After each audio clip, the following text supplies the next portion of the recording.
Good morning guys, another day, another life. Ito po sinusubukan ko po maglakad ng dahan-dahan lang.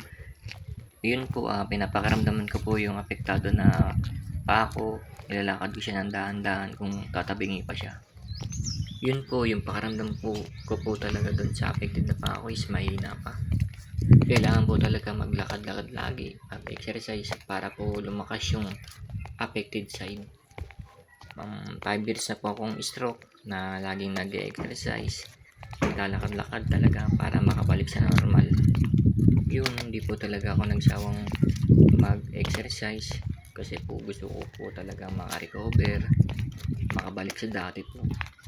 Kahit po masakit, mahirap, mabigat, lumalaban po ako kasi po ang stroke po talaga hindi ko maipaliwanag yung pangit na pakiramdam. May time na nakakapagod na, may time na nakakatamad na, pero maraming time para po makarecover. Lagi po tayong mag-pray sa Panginoon na kailangan po natin ang tulong niya. Kasi po hindi po natin magagawa ang lahat kung wala ang Panginoon. Kaya po ingatan at mahalin natin yung katawan natin at mga ka-stroke.